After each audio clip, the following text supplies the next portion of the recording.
범사에 감사하면 기적이 일상이 됩니다. 지금 3주에 걸쳐 기적 관련된 부분에 말씀을 드리는데 아무리 기적에 관한 말씀을 드려도 내 삶 가운데는 기적이 체험되지 않아져 버리면 아무런 유익이 없잖아요. 그죠? 그래서 기적이 반드시 여러분의 삶 가운데 깨달아지고 체험되고 나타나져야 됩니다. 기적이 나타나기 위해서 필요한 재료가 있어요.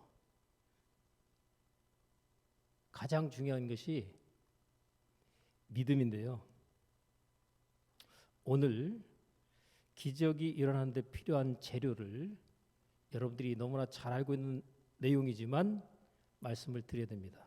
왜냐하면 우리가 머리로는 아는데 그 머리로 알고 있는 내용의 말씀을 순종하거나 적용하거나 실천하지 않음으로 말미암아 뭐가 안 나타날까요? 기적이 안 나타나는 거예요. 머리로 아는데 그것을 순종하고 적용하고 실천하지 않음으로 말미암아 뭐가 안 나타나요? 기적이 안 나타난다는 거죠. 기적의 재료가 무엇일까요?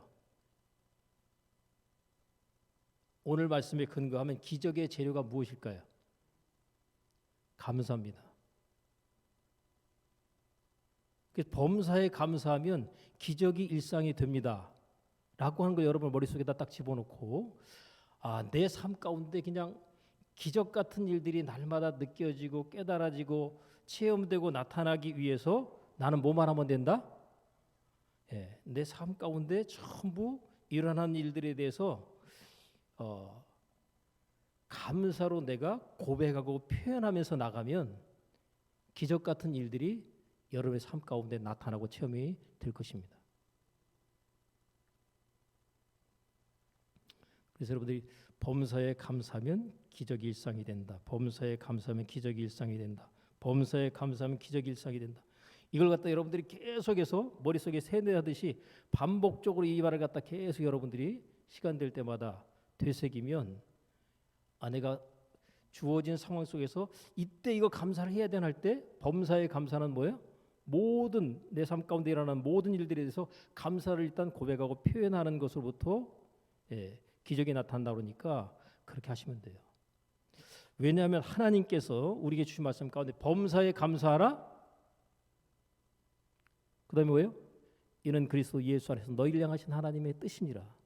하나님께서 하나님의 뜻이래요. 범사에 감사하는 게. 그러면 하나님께서 왜 우리에게 범사에 감사라고 하는 것을 하나님의 뜻이라고까지 말씀하시면서 범사에 감사로 하실까? 이유는요.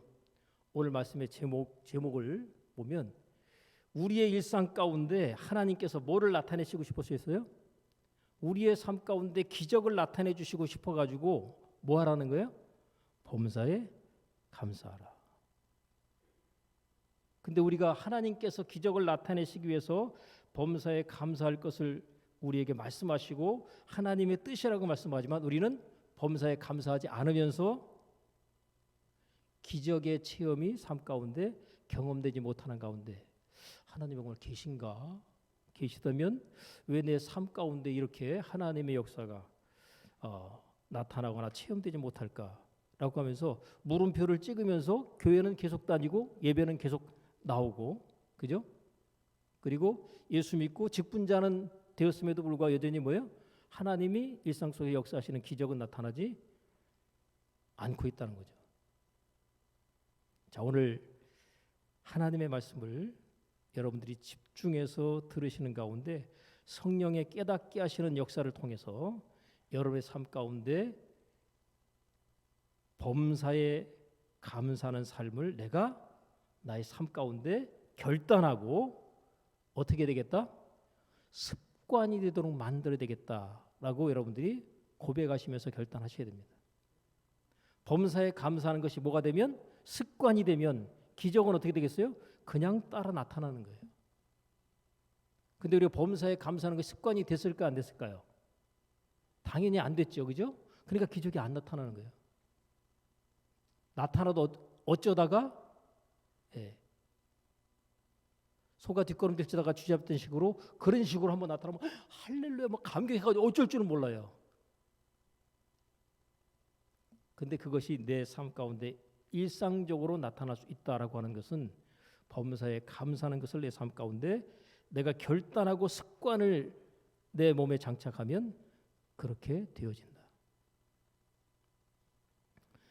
여러분 오늘 본문의 말씀을 이렇게 대하면서 말씀이 좀 무시무시하지 않아요? 그죠? 그래서 피해가고 싶죠. 피해가고 싶죠. 보세요. 하나님을 잊어버린 너희여 이제 이를 생각하라. 그렇지 않으면 내가 너희를 찢으리니 건질 자 없으리라. 건너갈 게 아니라 묵상을 하셔야 돼요. 건너갈 게 아니라 묵상을 하셔야 돼요. 여러분 피해가고 싶은 바의 말씀이 있을 때 그 말씀 피해가면 당장에는요 괜찮을 것 같은데 피해가면 어디선가 다시 또 나타납니다. 그래서 끝장을 보셔야 돼요. 하나님 말씀을 묵상하면서 내가 이 말씀을 내가 믿음으로 취해야 되겠다. 그럼 보세요. 하나님을 잊어버린 너희 이제를 생각하라 그랬어요. 그럼 하나님을 잊어버리지 않은 사람은 여기 해당이 돼야 안 돼요. 해당이 안 되잖아요. 하나님이 찢으시는 것에 대해서 검달 필요가 있어요 없어요? 하나님 찢으시겠대. 찢으시는데 건질 자가 없게 하신대. 누구한테 해당된다고요? 하나님을 잊어버리고 살아가는 사람에게 해당이 된다는 거죠. 여러분 하나님을 잊어버리고 살아가면 내 삶 가운데 좋은 일이 생기겠어요? 그때부터 안 좋은 일의 흐름으로 흘러가겠어요? 안 좋은 일이 나타나고 일어나는 흐름으로 흘러가게 됩니다. 하나님을 잊어버리고 살면. 그러니까 하나님께서 하나님을 잊어버리지 말고 어떻게 하는 거예요? 하나님을 기억하며 하나님을 신뢰하고 의지하며 그렇게 살라는 거죠. 그럼 하나님이 우리를 찢으실 일이 있겠어요? 혼내실 일이 있겠어요? 없는 거죠.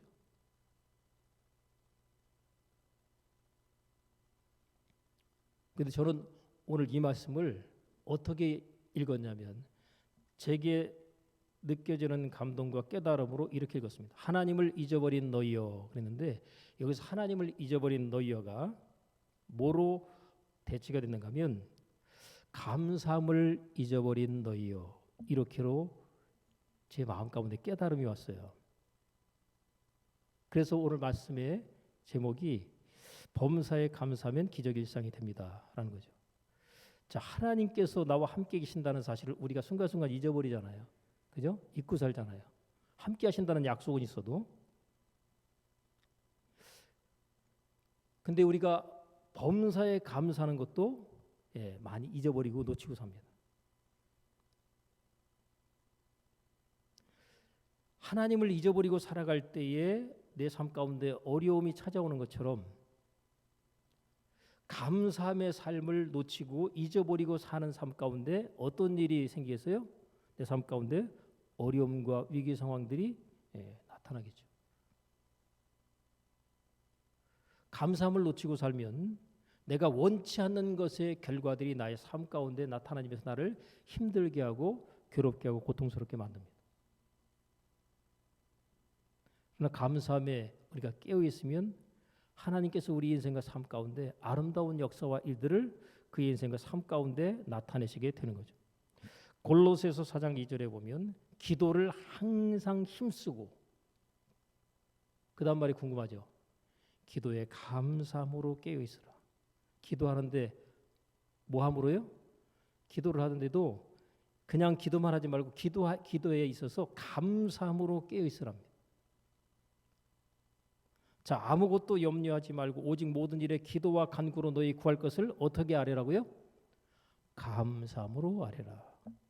이미 내가 구하는 바의 기도에 대해서 하나님께서 응답해 주신 줄로 믿는 믿음은 뭐가 나오겠어요? 하나님 아버지 감사합니다. 근데 하나님께서 내 기도를 들으시고 응답해 주셨다라고 믿는 믿음이 아니라 그 믿음이 없는 가운데 하나님 앞에 가장 도와달라고 해결해달라고 구하기만 하면 아직 응답 안 나타났으니까 뭐 하겠어요? 하나님이 내 기도는 안 들으시는가 봐. 그죠? 하나님이 내 기도는 안 들으시는가 봐라고 생각하는 사람이 감사하겠어요? 안 하겠어요? 기도하면서. 감사 안 하죠. 왜? 응답 나타나면 감사하려고 그래요. 근데 응답 나타나기 전에 어떻게 하라고요? 먼저 감사를 해요. 이미 응답은 네가 감사로 고백하는 순간에 그 응답은 오케이 하고 떨어진다는 거예요. 근데 이 감사를 안 하고 계속 기도만 하면 응답이 굉장히 더디 오겠죠. 그죠? 감사의 고백은 하나님께서 내 기도를 들으시고 응답하셨다는 것을 입증하는 고백과 표현이 감사합니다. 그러니까 하나님께서 기도하는데 감사함으로 하라는 기도를 딱 들으시면 하나님이 얼마나 기쁘시겠어요. 그죠? 근데 기도를 하는데 하나님께서 내 기도 들어주실지 안 들어주실지 굉장히 불안하고, 예? 그러니까 하나님 앞에 뭔가 그냥 기도 응답을 받아내기 위해 가지고 별의별 행동을 다 해야 되는 어떤 것으로 생각하는 거죠. 감사함으로 아뢰는 그 자체가 하나님께서 응답으로 역사하시는 중요한 이유가 되는 것입니다. 여러분 오늘 본문 말씀 23절에 보면 감사로 제사를 드리는 자가 이렇게 나오죠. 감사로 제사를 드리는 자. 감사로 제사를 드리는 자가 하나님을 영화롭게 한대요. 이 말은 다시 말하면 하나님께 누가 영광을 돌리느냐? 감사로 제사를 드리는 자가 하나님께 영광을 돌릴 수 있다라고 하는 것이죠. 이와 같은 표현이 히브리서 13장 16절에 나오는데 오직 선을 행함과 서로 나눠주기를 잊지 말라. 이 같은 제사는 하나님이 뭐 하시느니라? 기뻐하시느니라.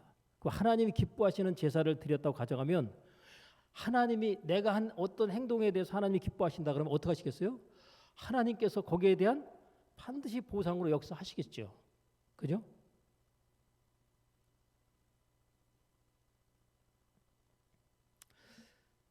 내가 알고 있는 내가 또 접한 가운데 어떤 어려움을 당한 사람들이 있다. 근데 그에게 내가 뭔가의 도움의 손길을 펼칠 수 있는 어떤 기회가 있다 할 때 그 기회를 내가 행동으로 옮기면 그래서 하나님을 기쁘시게 하는 겁니다.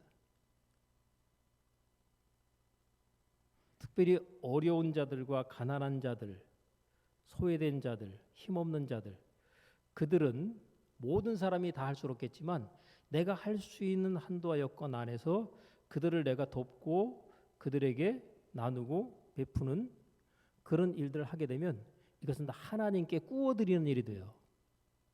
하나님께 꾸어드리면 내가 하나님 앞에 예를 들어 가지고 100만 원을 꾸어드렸다고 생각해 보세요. 그럼 하나님께서 돌려주실 때 100만 원 주실 것 같아요? 1억 주실 것 같아요? 여러분이 생각할 때 생각해 보세요. 하나님께 내가 꾸어드렸는데 100만 원을 꾸어드렸어요.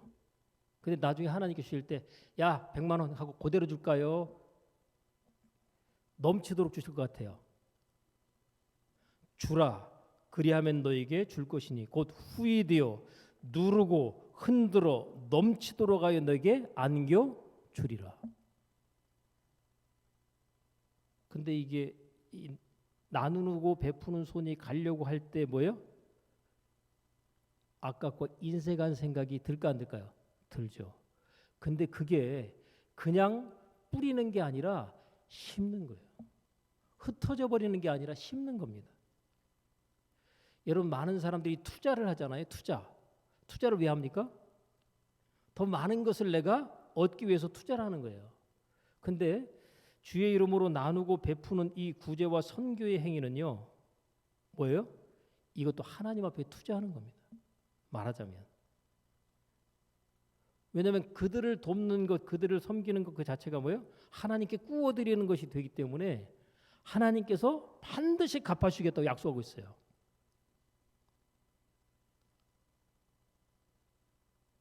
그것이 깨달아져서 믿음으로 하는 것과 그것이 안 깨달아진 가운데 하려고 하게 되면 이게 즐거움과 기쁨과 감사로 안 되죠. 깨달아진 가운데 그것을 내가 하나님 앞에 할 때 성경에 보면 하나님께서 한 알에 씨가 떨어져 가지고 열매를 맺는데 몇 배요? 30배, 60배, 100배. 제가 주님의 은혜로 부자가 된 사람들이라는 책을 저렇게 보다 보니까 여러 사례들이 나오는데 그 가운데 하나님 앞에 본인이 자녀가 대학을 들어가야 되는데 자녀가 대학 들어가는 등록금을 준비해 놨어요. 근데 자녀가 장학금을 탁 받아버려 가지고 이 등록금이 필요가 없게 됐어요. 감사해요, 안 감사해요? 감사하죠. 그래서 그 감사한 마음에 그 등록금을 갖다가 하나님 앞에 선교 헌금으로 드렸어요. 그걸 감사해서. 그리고 난 이후에 멀지 않은 시간에 아파트 분양을 받아가지고 들어가게 됐는데 그 500 몇백만 원인지 모르겠지만 그 등록금에 해당되는 것을 갖다가 거기에 하나님 앞에 감사함으로 드리고 난 다음에 돌아온 결과를 계산해 보니까 이게 30배 수준 아니고 60배 수준 아니고 한 100배 수준이 되는 것 같아요. 근데 그 책을 쓴 사람이 그 하나님 앞에 있어서의 감사함으로 드린 어떤 헌금들이 그 역사가 하나님의 역사가 나타나는 결과들을 쭉 살피면서 그 내용 후기까지 달아놨는데 뭐라고 얘기냐면 그런 일이 우연하게 생겼다라고 생각하고 그냥 지나가는 사람은 평생에 그런 일을 한 번 경험하고 끝나더라. 근데 그와 같은 어떤 믿음과 감사의 어떤 심음과 드림이 하나님께서 돌려주시고 축복하시는 결과로 나타난다는 사실을 깨달아서 아는 사람은 그 일을 기회가 발생할 때마다 그것에 대해서 하나님 앞에 감사함으로 힘을 기회로 이고 축복으로 하나님께 돌려줄 것을 믿는 믿음에 축복의 기회로 깨달아져서 그것을 기회로 이기고 심는다. 그 차이가 있다는 거예요.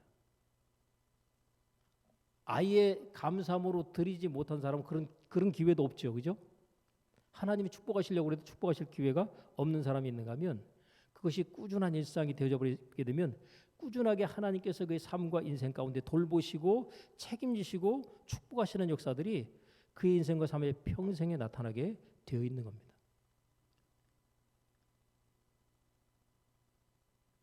하나님께서 그렇게 하시도록 원리를 만들어 놓으셨어요. 그래서 여러분 큰 부자들의 공통적인 특징이 뭐예요? 기부를 많이 한다. 그죠? 기부를 하게 되면 그 돈이 어디로 쓰여지겠어요? 어려운 사람들 위해서 쓰여지는 겁니다. 구제헌금의 성격이 있는 거예요.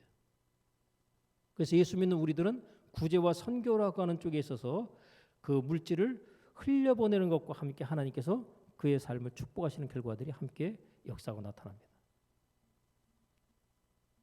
지나간 말씀이지만 건축의 헌금 같은 경우도 하나님께서 축복하시게 되는 이유와 원인이 됩니다. 내가 하나님 앞에 있어서 드리고 싶는 것 그 자체의 어떤 헌금들이 여러분들 그냥 하나님 앞에 그냥 한다라고 하는 어떤 그런 생각으로 하고서 그냥 감사함으로 하지 의무적으로 해버리면 하나님의 역사가 나타나는 체험을 체험하기 어렵습니다. 어떻게 해야 된다고요? 하나님 앞에 헌금을 하는 어떤 내용들이 감사함으로 하는 것과 그냥 하는 것하고는 하늘과 땅 차이입니다. 하나님은 동기를 보시거든요. 마음의 중심을 보셔요. 하나님 앞에 헌금하는 데면 너무 감사해요. 할렐루야, 하나님 저에게 이렇게 헌금할 수 있는 기회를 주셔서 너무너무 감사합니다.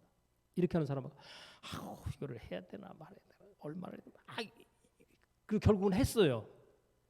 근데 했는데 결과가 나타나요, 안 나타나요? 안 나타나. 그러니까 하나님 앞에 뭐 해봐야 뭐 하나님께서 뭐 축복도 안 하시고 역사도 안 하시고 뭐부터 바꿔야 돼요? 마음의 동기부터 바꿔야 돼요. 똑같이 동기가 바뀐 상태에서 드려지잖아요. 그러면 하나님의 역사가 나타나고 증거가 나타나요. 그래서 여러분 하나님 앞에 헌금 드릴 때 막 급하게 막 이렇게 드리는 거는 이 마음의 저기가 실려지 않는 겁니다.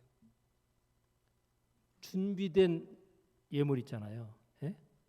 여러분들이 헌금 봉투를 가져가시면 그것에 대해서 여러분들이 거기다가 준비를 잘 하셔가지고 그리고 할 수만 있으면 하나님 앞에 예물을 드릴 때 여러분들이 깨끗한 돈으로 드린다 이렇게 생각하세요. 막 구겨진 걸로 막 해가지고 막 집어넣어서 막 드리고 그러면 벌써 그 사람 마음이 거기 있을까 없을까요? 마음은 안 실리고 물질만 들어온 거예요. 그래 하나님이 역사하시는 데 있어서 결과를 기다려도 결과가 안 나타나는 경우들이 많습니다. 또 하나님 앞에 헌금을 드릴 때 여러분 보세요. 이게 그 ATM기 거기서 이렇게 돈을 갖다 이렇게 하면 돈이 이렇게 딱 나오잖아요. 나왔을 때 이게 앞뒤가 딱 맞아요? 아니면 막 뒤섞여 있어요? 앞과 뒤가 막 뒤섞여 있죠. 앞장 뒷장 막 뒤섞여 있잖아요. 여러분 헌금할 때도 앞장 뒷장 뒤섞여 있지 않게 헌금하세요. 그냥 생각 없이 하셨죠? 앞장 뒷장 맞춰가지고 헌금하셔요. 거기에 마음이 실려 있습니다. 보면 막 앞장 뒷장 막 뒤섞여가지고 그냥 했단 말이에요. 마음이 실렸을까 안 실렸을까요? 그냥 헌금만 했지 마음이 안 실렸어요. 하나님은 뭐도 보셔요?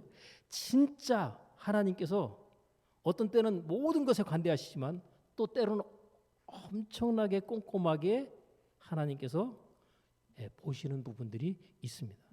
굉장히 작은 것 하나가 하나님께서 기뻐하시게 되는 이유와 축복하시게 되는 이유가 되고 굉장히 작은 것 하나가 내 인생의 삶 가운데 하나님의 은혜와 축복이 임하는데 걸림돌로 작용하는 부분이 있습니다.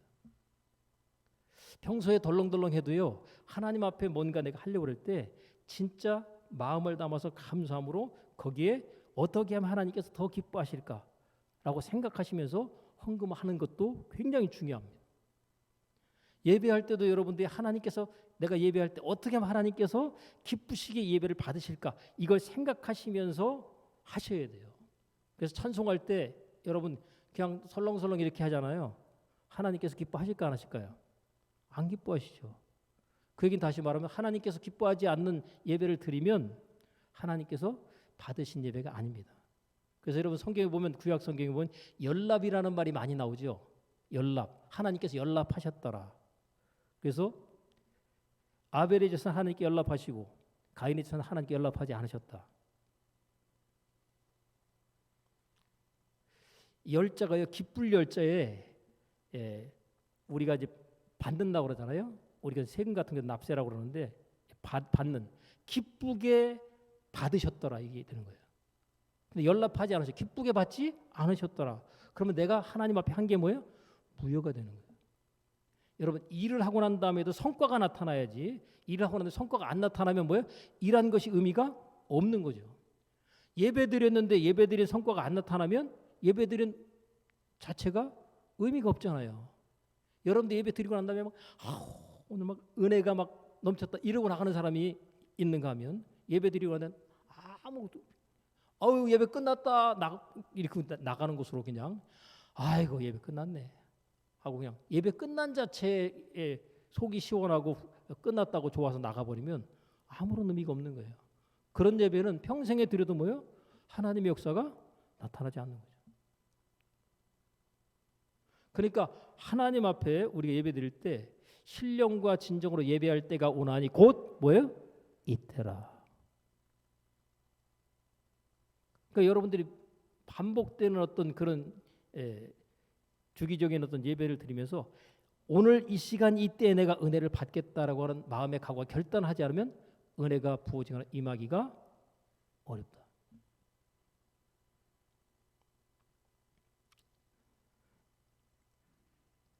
자, 23절입니다. 감사로 제사를 드리는 자가 나를 영화롭게 하나니 그 뒤에 보면 그 행위를 뭐 하는 자요? 옳게 하는 자에게 내가 하나님의 구원을 보리라. 저는 이 말씀을 어떻게 이해하고 깨달았냐면 그 행위가 어떤 행위겠어요? 그 행위를 옳게 하는 자가 어떤 행위를 하는 사람이겠어요?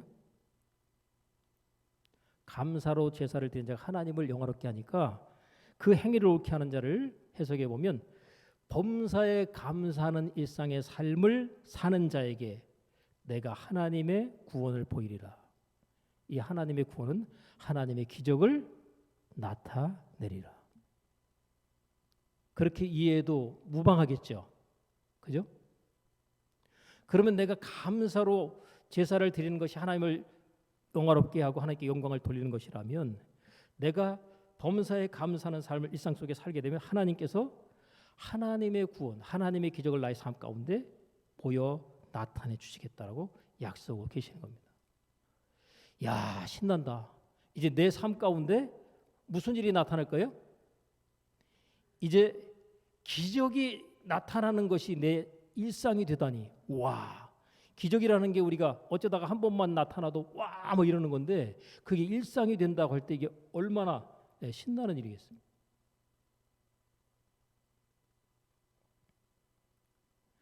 여러분 그 앞서의 말씀에 보면 하나님께서 나타내신 기적에 대한 설명을 하는 중에 보라 내가 새 일을 행하리니 이 나타낼 것이라고 했잖아요. 와 신난다. 하나님이 나타내신다. 그 기다리고 있는데 기적이 안 나타나요. 기적이 나타나게 한 재료인 이 감사를 일상의 삶 가운데 적용하지 않고 하나님이 기적 바라고 있으면 기적 안 나타난다. 우리가 보통 일상의 삶을 살면서 하나님 앞에 또 내게 주어진 삶에 감사하느냐 하고 점검해 보면 감사 안 하고 지나가는 경우들이 굉장히 많습니다.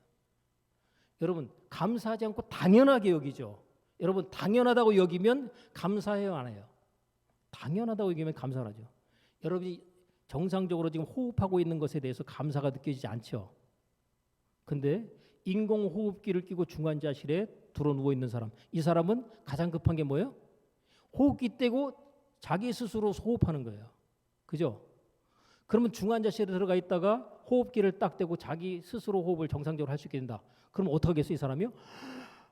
하나님 감사합니다. 뭐해서? 인공호흡기를 떼서 감사하다는 거예요. 그럼 여러분 인공호흡기 달고 다녀요? 안 달고 다녀요? 안 달고 다니죠. 근데 감사해요? 안 감사해요? 당연한 거지. 뭐가 감사해? 예? 숨 쉬는 게 감사해요? 안 감사해요? 당연한데 뭐가 감사해요? 그러니까 인공호흡기를 한번 달았다가 뛴 사람은 뭐예요? 숨 쉬는 게 너무 감사해. 그러니까 여러분 이 죽었다가 살아나는 체험을 한 사람은요 범사의 감사가 그냥 깨달아지는 겁니다.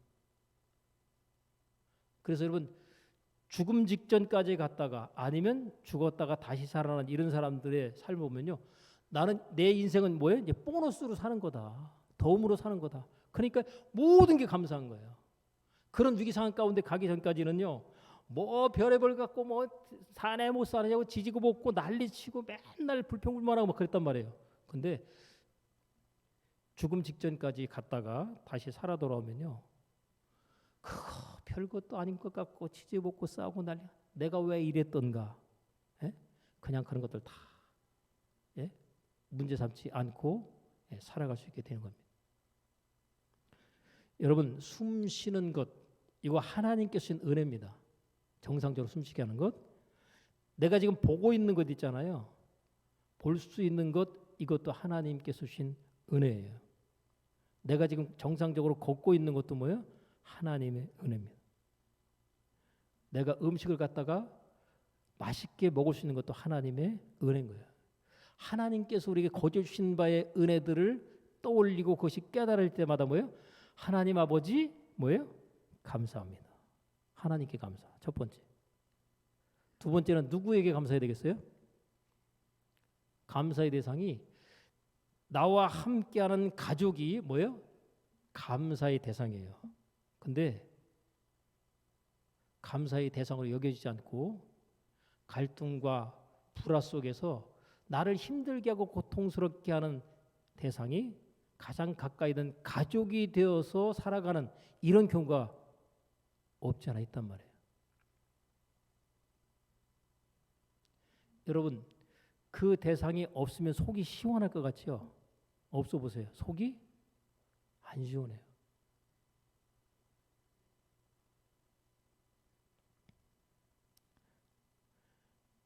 가족 나와 함께하고 있는 가족 구성원 자체가 내가 감사해야 될 대상입니다. 그래서 그들에게 감사의 고백과 표현들을 우리가 수시로 해줘야 돼요.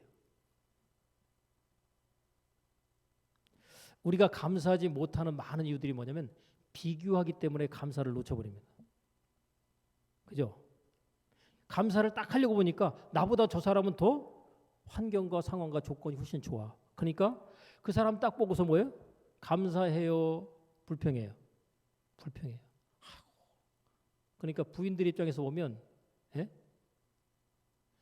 자기 자신에게 주어진 상황에 대해 감사를 안 하고, 누구네 집은 어떻게 사는데, 누구네 남편은 얼마를 벌어오는데, 이러면서 얘기하면 남편이 뭐예요? 기가 살겠어요, 죽겠어요? 남편 기 죽이는 얘기를 해가지고 자기한테 좋은 거 돌아올까 안 돌아올까요? 안 돌아오죠. 남편이 얼마를 벌어다 주든 그것에 대해서 뭐예요? 여보, 참 수고했어요. 고마워요. 감사해요. 이렇게 말하면 남편이 뭐예요? 기가 확 살아가지고 내가 좀 더 벌어야 될 것 같은데? 이런 의욕이 올라오죠. 그죠? 암만 갖다 줘도 뭐 맨날 적다 그러고 투정 부리고 막 이러잖아요. 그러면요, 더 벌어야겠다는 것보다는 열받아가지고 그냥 직장도 그냥 확 그만둬 버릴까 보다 하는 생각이 들게 만드는 거죠. 여러분, 이 비교라고 하는 것을 우리가 부득불 안 할 수가 없는데, 비교할 때 여러분 어떻게 비교하면 좋겠어요? 위에 보고 비교하면 나는 뭐예요? 불행하다. 근데 아래 보고 비교하면 어떻게 되겠어요? 하나님 감사합니다. 이렇게 돼요. 근데 많은 경우에 뭐예요? 밑에 보고 비교하면서 감사하는 지혜가 없고, 위에 보고 나보다 더 좋은 사람들, 좋은 조건의 어떤 모습들을 보면서 그것 보면서 불행하다고 여기는데요. 여러분, 지금 대한민국 이 땅에 살고 있는 것 진짜 감사하셔야 됩니다. 옛날에는 뭐 미국이 좋다, 아니면 유럽이 좋다 뭐 해가지고요, 뭐 선진국도 막 그러죠. 진짜 괜찮은 데도 있긴 있어요. 근데 요즘에 보면요, 외국에 있는 사람들이 우리나라 다녀가잖아요. 와, 대한민국처럼 이렇게 살기 좋은 나라가 없다는 거예요. 유럽에 사는 사람들이 백화점에서 백화점 이용하잖아요. 거기서도 화장실 이용하는데 돈을 낸다네. 상상할 수가 없는 일이죠. 미국에 뭐 지하철 이용하는데 거긴 또 화장실 없는 데들이 또 있대. 여기에. 아니, 여기에 화장실 없다는 거 이해가 됩니까? 대한민국에 와가지고 이렇게 깨끗한 화장실이 휴게소에 있다는 거. 사람들이 와, 대한민국이 이런 나라였어? 근데 여기 대한민국에 살면서 어떤 사람들은요, 그래요. 헬조선이래. 헬이 뭐예요? 헬조선. 지옥 같은 나라를 갖다 일컫는 게 헬조선이. 대한민국을 또 헬조선이라고 지칭하는 사람들이 있어요. 그 얘기하는 사람은요, 북한에서 온 사람이에요. 그 사람. 북한이 지옥 같은 나라인데 대한민국이 이 지옥 같은 나라라고 얘기하면서 대한민국 자꾸 떠나겠다고 얘기해요. 이거 못살겠어. 외국으로 나가서 한번 살아봐. 여기가 얼마나 행복한 곳인지. 또 가서는 그래요. 또 자존심이 있어가지고 거기 좋다고. 근데 보니까 맨 밑바닥에서 일하고 있어. 여기서 일하면 그래도 중간 이상의 어떤 좋은 조건에서 일할 수 있는데, 여기 뭐 안 좋다고 나가가지고 해보니까요, 언어 소통도 사실 자유롭지 못하면서 불편한 점이 한두 가지도 아닌데 그거 끌어안고 힘들게 살면서도 자존심 있어가지고 말이야, 낫다고 그러는데 속으로는 후회하죠. 내가 거기를 왜 떠나왔던가. 다시 돌아가자니 자존심 상해서 못 돌아가고 그냥 그렇게 사는 겁니다. 여러분, 생각을 잘 하셔야 됩니다. 있는 것에 집중하고 바라보면 어떻게 되겠어요? 감사합니다. 내가 지금 있는 것, 가진 것에 집중하면 내가 이렇게 많이 가졌구나. 내가 이렇게 많은 것을 소유했구나. 내가 이렇게 많은 것을 누리고 있구나. 감사하죠. 근데 없는 것에 집중하면 어떻게 되겠어요? 그냥 원망, 불평에다가 나는 불행하다, 이런 생각으로 그냥 사로잡혀 버리는 거예요. 가장 기본적으로 의식주 문제만 해결돼도 뭐예요? 감사해야 돼요. 뭐 대단한 거 떠나서. 기본적으로 의식주 문제가 해결이 안 돼가지고 어려움과 고통 겪는 사람들이 많고요. 심지어는 굶어 죽는 사람들이 이 지구상에 얼마나 많은지 모릅니다. 감사의 조건을 갖다가 위쪽에서 찾으려고 하면 전혀 찾을 수가 없습니다. 아래쪽으로 내려다보면 전부 다 감사할 것 천지인 거예요. 그래서 비교하려면 어떻게 하나? 위에 보지 말고 아래를 봐라. 그러면요, 그 자체로서 감사해요. 저 사람들은 저렇게 많이 힘들고 어려운데 나는 이렇게 감사하네.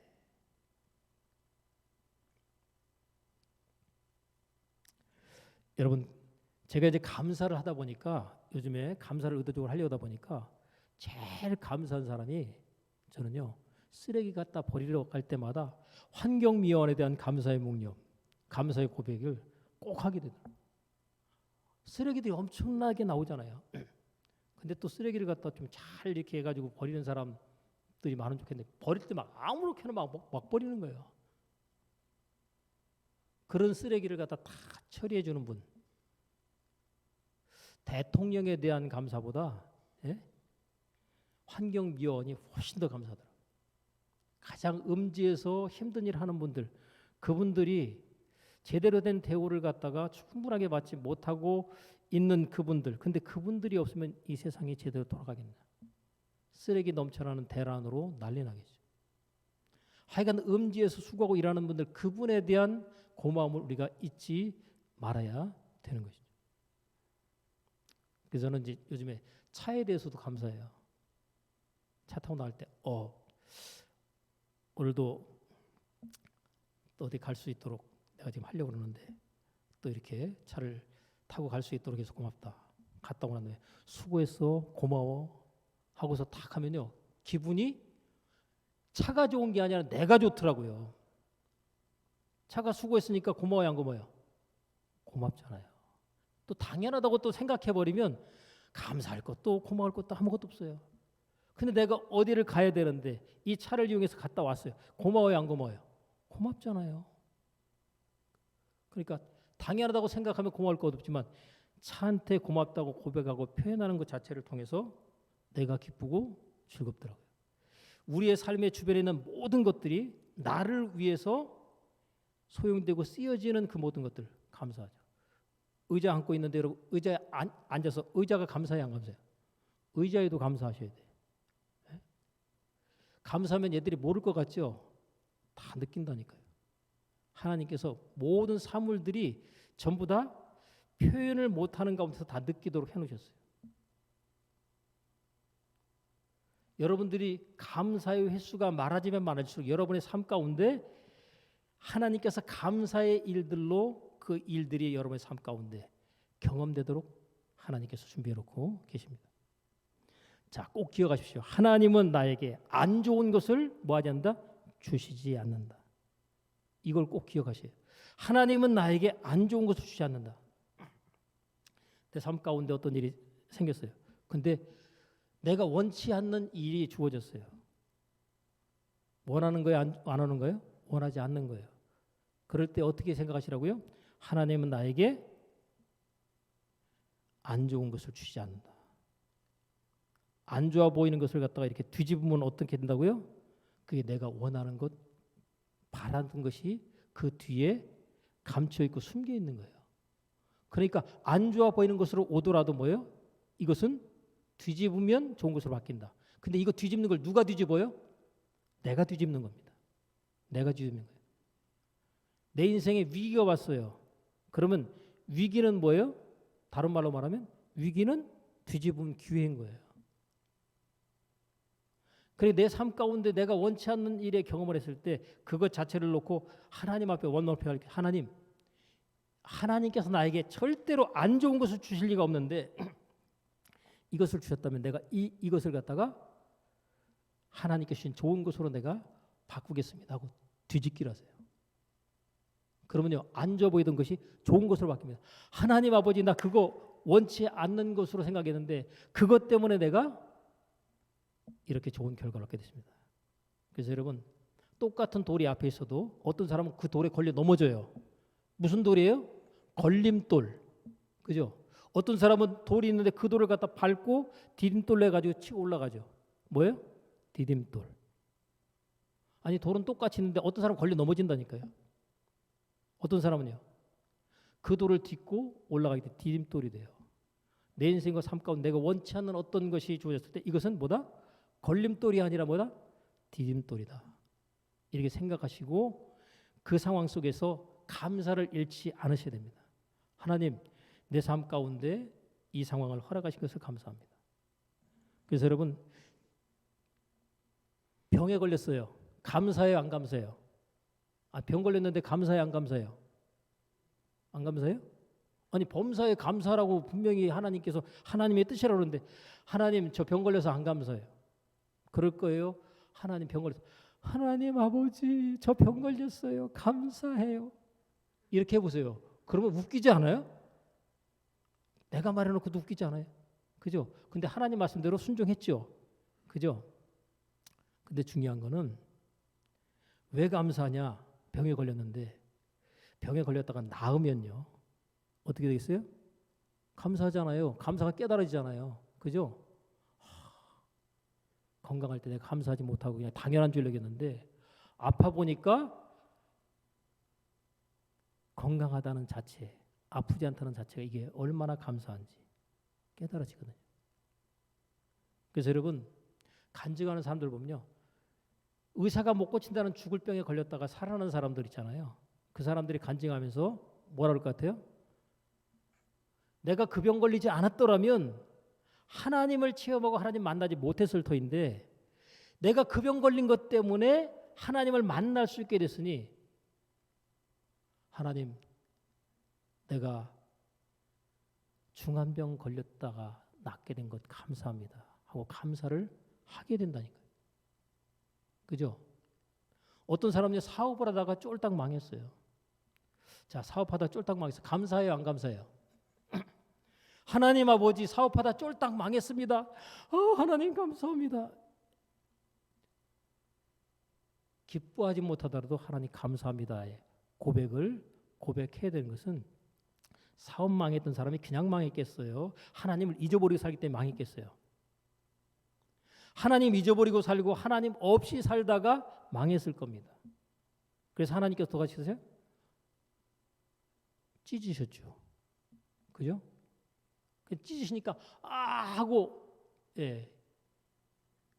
고통과 통증을 느꼈겠죠. 그리고 난 다음에 하나님을 부르고 찾았겠죠. 그랬더니 하나님께서 구원하셨겠죠. 그리고 하나님 앞에 돌아왔어요. 그래서 하나님 앞에 다시 고백하고 결단합니다. 하나님, 제가 하나님 잊어버리고 하나님 뜻대로 살지 않으면서 살았기에 이런 결과가 나타난 것을 내가 압니다.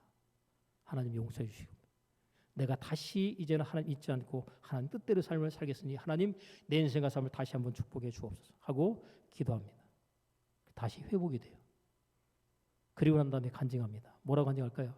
내가 사업하다 쫄딱 망하고 난 다음에 하나님을 만나고 하나님께로 돌아올 수 있게 돼서 뭐예요? 감사합니다. 여러분, 우리가 감사로 당장 깨달았지 않다. 일단 감사하고 봐야 되는 이유는 뭐냐면 시간이 지나고 나면 그 사건과 그 상황 자체가 내게 주어진 것이 뭐예요? 감사하게 되는 겁니다. 그러니까 결과가 깨달아지기 전에 미리 그냥 감사는 하고 보자는 거죠.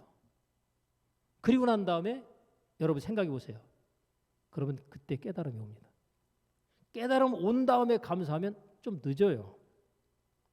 미리 먼저 감사를 하셔야 돼요.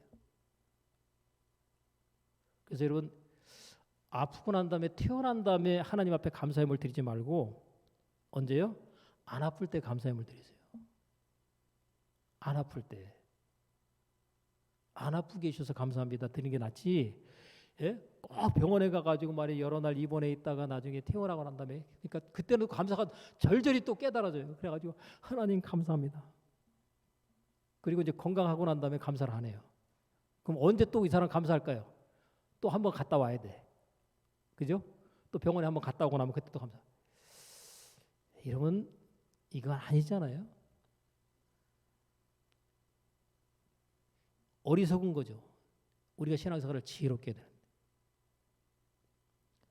여러분 하나님은요 어떤 분이냐면 우리를 사랑하시는 분이잖아요. 그렇기 때문에 우리에게 절대로 안 좋은 것을 주실 리가 없다라고 믿으셔야 됩니다. 내 인생에 일어나는 모든 일들이 내가 원치 않는 어떤 결과가 나타나도 하나님은 합력의 선을 이루기 때문에 그것 자체가 없었다면 내가 하나님 앞에 현재의 모습이 없었을 것이다. 그래서 여러분 감옥에 갔다 오게 된 것도 뭐예요? 감사해야 돼요. 왜요? 그거를 통해서 많은 것을 생각하고 깨닫게 되어서 이제 올바른 인생 살아갈 수 있는 쪽으로 방향이 전환될 수 있기 때문에 감사할 수 있어야 되는 겁니다. 그래서 좋은 것만 감사가 아니라 내 인생에서 내가 이거 빼버리고 싶은 것 있잖아요. 기억하고 싶지 않은 것. 그것 자체도 뭐예요? 하나님께 나를 축복하시는 도구가 되는 겁니다. 성경에 보면 이렇게 되어 있습니다. 요셉이 형들에게 팔려서 종으로 가죠. 종으로 갔다가 좀 인정 좀 받을 만하다 싶을 때 또 억울하게 감옥으로 들어가죠. 감옥에서 2년 사는 동안에 요셉 나로는 빨리 억울함을 해결하고 나가고 싶겠죠. 근데 나가고 싶다고 나가져요, 안 나가져요? 안 나가지는 거예요. 자기가 원하는 시간대 안 나가는 거예요.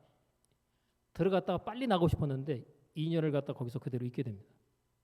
근데 하나님께서 이 요셉에게 있어서 기록하고 있는 성경의 내용을 보면 그가 옥에 갇혀 있는데 성경은 이렇게 표현하고 있습니다. 하나님께서 요셉의 범사에 형통케 하셨더라 이렇게 되죠. 아니 감옥에 갇혀 있는데 뭘 형통케 하셨다는 거예요? 하나님의 입장에서 보면 뭐예요? 요셉의 삶을 지금 형통케 하고 있는 과정에 있어요. 여러분 그 과정 중에서 그 부분을 점으로만 딱 찍어놓고 보면 이게 감사할 상황이 아니에요? 아니죠. 그게 형통한 상황이에요? 불통한 상황이에요? 그것 하나만 보면 불통한 상황이죠. 근데 전체를 놓고 보면 뭐예요? 이게 하나님께서 요셉의 범사를 형통케 하시는 지금 진행 중이구나. 그러니까 하나님께서는 뭐예요? 결과가 나타나기 이전에 뭐예요? 과정 속에서 어려움 겪고 있는데 하나님께서 요셉의 범사를 형통케 하셨더라. 이렇게 말하고 있어요. 통으로 보면 하나님께서 지금 형통케 하시는 흐름으로 우리를 끌고 가시는 겁니다. 근데 내가 볼 때 삶 가운데 한 부분을 딱 보면 이 상황 자체가 무슨 하나님 앞에 하나님 이러실 수가 있습니까? 할지 모르겠지만 그건 내 생각이고 하나님의 관점에서 모든 것을 우리가 이해하고 보려고 하게 되면 통으로 봐야 돼요. 과정 속에 어려움이 없다. 이건 뭐예요? 이 과정 통과하면 하나님께서 나를 또 얼마나 더 축복하실까? 이 어려움을 갖다 하나님께서 바꾸시면 얼마나 기적 같은 역사가 내 삶 가운데 나타날까? 이걸 믿음으로 바라보고 기대하셔야 돼요. 그러려면 감사가 기적의 재료라는 사실을 깨닫고 어떻게 하셔야 돼요? 어떤 상황 속에서 나는 뭐 하리라? 감사하리라.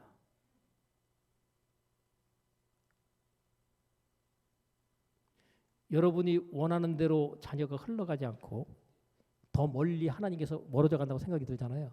그럼 어떻게 하셔야 돼요? 하나님, 우리가 하나님에게서 더 멀리 멀어져 가네요. 어떻게 해야 되겠어요? 하나님, 그래도 감사합니다. 왜요? 멀리 간다는 얘기는 바닥을 친다는 얘기예요. 원래 바닥을 쳐야 튀고 올라오는 거거든요. 바닥에 내려가기 전까지는 이게 튀고 올라올 수가 없어요. 하나님을 찾거나 만날 수가 없어요. 그러니까 바닥까지 아직 안 내려간 상태에서는 뭐예요? 하나님께 돌아올 수가 없으니까 더 바닥으로 내려가야 더 멀리 가야 뭐예요? 돌아오는 거죠. 그래서 멀리 갔더니 처량하고 고나요. 이 고백이 나오려면 바닥을 쳐야 돼요. 조금이라도 살만하면 어때요? 자존심 내서 내가 하나님 앞에 무서워 하나님 어디서 안 해? 그죠? 아주 다 죽게 돼야 그제서야 하나님 정말 계신 거 맞습니까? 계시다면 저를 좀 도와주세요. 살려주세요. 구원해주세요. 그러면 제가 하나님 정말 믿겠습니다. 이런 고백이 나오는 거죠. 그러니까 바닥을 치기 전까지는 하나님에서 더 멀리 갈 수도 있습니다. 그것 자체를 크게 통으로 보면요. 걱정, 염려, 근심할 게 아무것도 없는 거예요. 내 인생과 삶 가운데 있어서는 무슨 일만 있다? 안 좋아 보여서 그렇지 그것도 좋은 것입니다. 하나님은 내 인생과 삶을 지금 뭐하게 하신다? 형통케 하고 계시다. 이 사실을 믿는 자에게 하나님은 합력하여 선을 이루심으로 하나님의 영광을 드러내십니다. 여러분 하나님께서 보이지 않는데 자기 영광을 나타내려면 어떻게 해야 돼요? 하나님을 믿는 그를 통해서 나타내는 거잖아요. 그러니까 여러분의 삶 가운데 기적이 나타날 때마다 누가 영광을 받아요? 하나님께서 영광을 받으시는 거죠. 그러니까 하나님께 영광을 받으시고 싶으셔가지고 너희는 범사에 감사하라. 이것이 너희를 향한 나의 뜻이다 라고 하나님께 말씀하신대. 하나님께서 입장 바꿔놓고 생각해 보세요. 이러면서 하나님하고 또 따지면서 말이죠. 이 상황에서 감사가 됩니까? 막 이러거든요. 그래도 감사를 하셔야 돼요. 일단 감사는 뭐하고 보자? 해놓고 보자. 시간 지나면 그때 하나님께 깨달음으로 더 큰 감사의 고백과 표현을 하게 될 겁니다.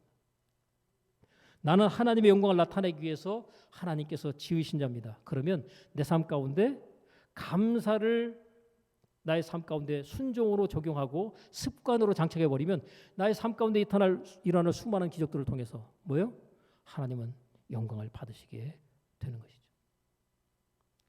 범사에 감사해야 되는 것에 대한 이유와 깨달음이 깨달아지시고 이제까지 닫혀있던 감사에서 닫혀있던 여러분의 영적인 눈이 환히 열려질 수 있기를 주의 이름으로 축복합니다. 기도하겠습니다. 하나님 아버지, 하나님께서 영광을 받으시기 원하셔서 우리 인생과 삶 가운데 크고 놀라운 일들과 기적 같은 일들을 여호와 이레로 예비하여 놓고 계심을 우리가 머리로는 아는데 실제의 삶 속에서는 깨닫고 체험하고 누리지 못하여 하나님 앞에 영광을 돌리지 못하였습니다. 하나님 아버지, 범사에 감사하는 것이 왜 중요한지, 왜 범사에 감사하면 하나님의 기적이 우리의 인생과 삶 가운데 체험되고 나타나는지를 이 시간 성령님 우리로 깨닫게 하셨을진데 이제 우리의 의지와 결단을 통하여 범사에 감사하는 훈련과 또 이로 말미암은 습관을 통하여 우리의 남은 일생이 하나님께 범사에 감사의 고백을 드리며 살아가는 축복의 인생 될 수 있도록 하나님 은총 베풀어 주옵소서. 예수님의 이름으로 감사하며 기도합나이다. 아멘.